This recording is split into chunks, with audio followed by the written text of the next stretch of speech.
C'est-à-dire, nous devenons des vaillants héros, des soldats de l'Éternel. Nous devenons des hommes et des femmes de foi. Et Satan et son armée commencent déjà à être en ébullition. Il y a beaucoup de démons qui ont déjà pris la fuite. Mais Satan dit, c'est blanc.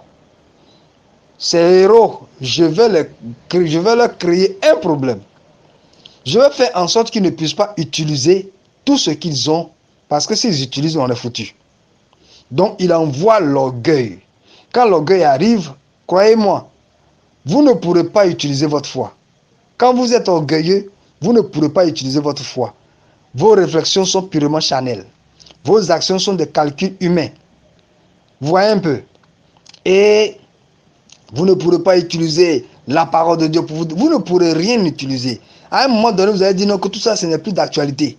Tout ça, ce n'est plus... Un enfant de Dieu n'a pas besoin de faire tout ça. Jésus fait tout ça pour nous. Or, en fait, c'est parce que vous avez commencé à être... Votre foi a commencé à être inopérante. Quand votre foi commence à être inopérante, vous commencez à abandonner les choses de Dieu. La vie de prière, vous l'abandonnez. La méditation de la parole, vous abandonnez ça. Non, je n'ai plus besoin de méditer. Non, mais le Seigneur est la parole vivante dans mon cœur. Regardez des confessions pareilles. Le Seigneur Jésus est la parole vivante dans mon cœur. Oui, ok. Tu te rappelles au moins de ce que Jésus a dit? Non. Mais comment est-ce que tu peux être au courant? Il est la parole vivante. Tout ce qu'il a dit dans la Bible, ça y est en toi. Oui. Mais il t'a donné aussi la Bible pour te rappeler. Et le Saint-Esprit puise donc dans la parole pour t'expliquer. Bien-aimé dans le Seigneur, ainsi, nous avons un cœur qui a besoin d'avoir une personne qui monte dessus, c'est Jésus lui-même. Quand le Seigneur monte sur ton cœur, c'est que tu as un cœur humble. C'est le feu qu'on a mis sur toi. Tu es embrasé par l'Éternel. Mais Yako, il faut que je le dise, Yako, parce que tu vas être confronté à tous ceux qui sont orgueilleux. Dieu va te conduire vers les orgueilleux. Et par toi, il va leur faire la guerre. Par toi, il va leur faire la guerre. Le but, c'est de les délivrer. Mais eux, ils vont voir en toi l'élément qui les provoque, l'élément qui suscite leur jalousie, l'élément qui les énerve, etc., etc. Et tes paroles sont menaçantes pour eux, etc., etc. Or, c'est l'Éternel qui est monté sur toi. S'il te dirigeait ailleurs, loin d'eux, vous verrez clairement qu'ils n'auront pas à se sentir mal à l'aise. Mais c'est l'Éternel qui t'envoie vers eux, dans leur compagnie. Pour pouvoir faire quoi? Pour pouvoir les combattre. Et quand Dieu les combat, c'est pour qu'ils soient délivrés de ces choses qui montent sur eux. Ceux qui sont montés sur eux, Dieu veut les couvrir de honte. Dieu veut couvrir de honte tous ceux qui sont montés sur ses enfants. Et pour réussir, il a besoin de toi, il a besoin de moi. Et pour ça, il faut que nous aussi, nous ayons un cœur humble. C'est-à-dire, Dieu nous combat et il nous délivre de l'orgueil. Il monte sur notre cœur, il fait de notre cœur son cheval de gloire et il va à la bataille pour sauver les autres. Voici la révélation du Seigneur. Pour que notre foi soit opérante, il faut que Dieu nous combatte pour détruire notre orgueil. Et après avoir détruit notre orgueil, ensuite et maintenant, il nous utilise pour aller sauver aussi les autres. Car Satan reconnaît l'œuvre de Dieu et les merveilles que l'Éternel accomplit pour ses enfants, mais l'orgueil est l'adversaire difficile à abattre si Dieu ne nous résiste pas. Ainsi, que le Seigneur vous accorde ainsi de la compréhension, afin que vous voyez les fois où vous vous êtes plaint contre la parole de Dieu, contre les instructions, qui sont les choses par lesquelles vous serez sauvés, afin que vous découvriez en vous-même que vous avez de l'orgueil. Donc, un adversaire sur vous, sur votre cœur, qui vous mène droit à résister à l'Éternel.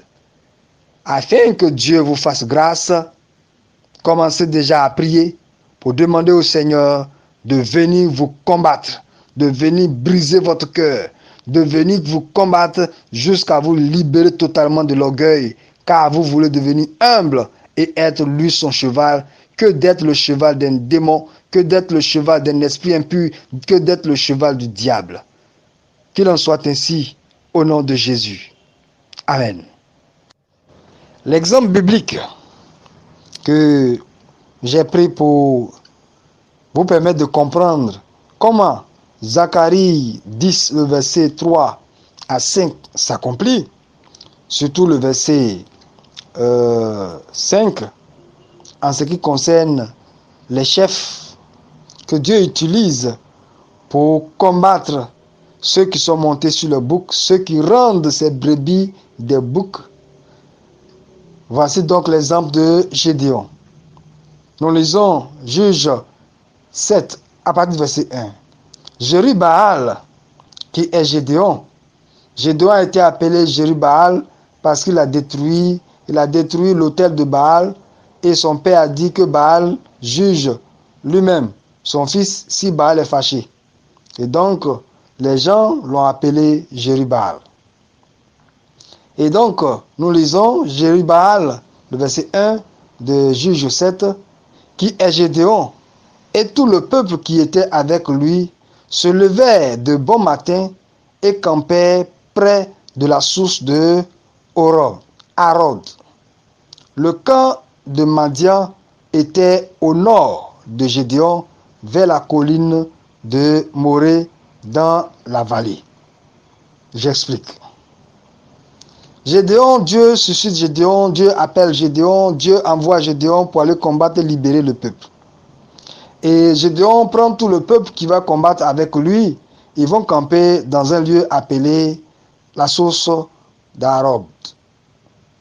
Et le dispositif, l'emplacement des camps, le camp de Gédéon et le camp des Madianites, est ainsi fait. Gédéon est en bas, les Madianites sont en haut. Gédéon est en bas, les Madianites sont en haut.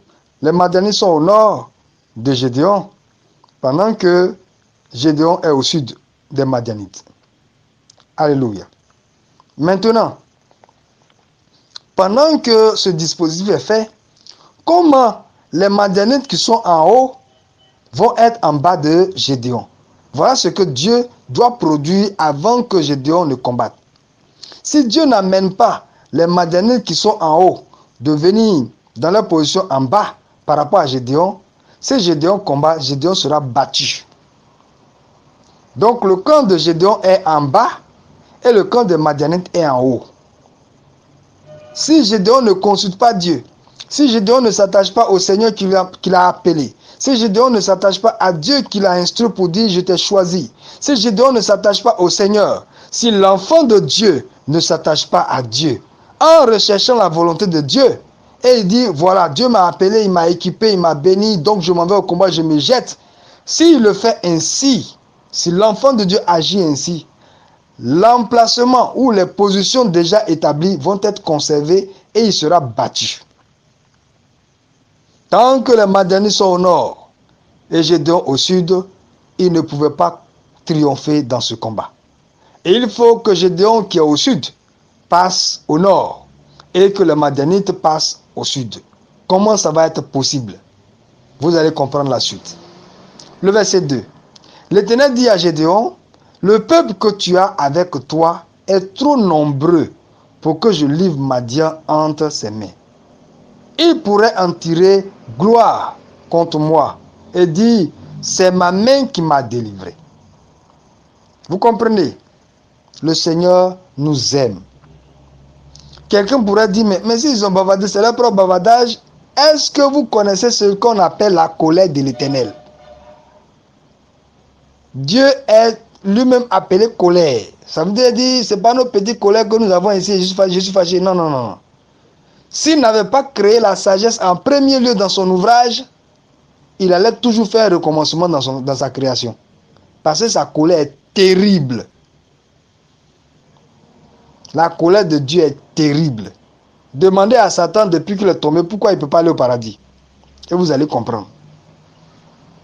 Alors, Dieu n'aime pas l'orgueil. Le verset 2.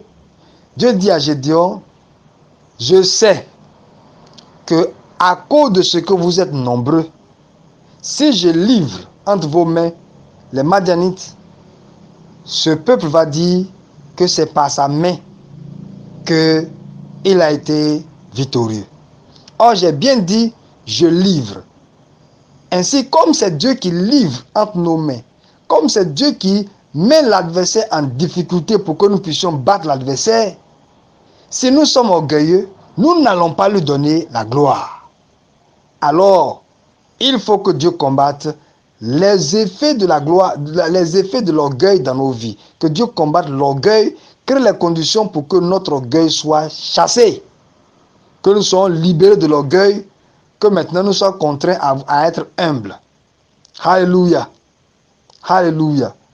Quand vous partez à un examen, que tu es intelligent, tu as une bonne mémoire, tu as bien étudié, tu es convaincu que tu vas réussir parce que tu es intelligent, tu as une bonne mémoire. Même si tu as la foi en Jésus-Christ, tu mettras ta confiance dans ton intelligence et dans ta mémoire.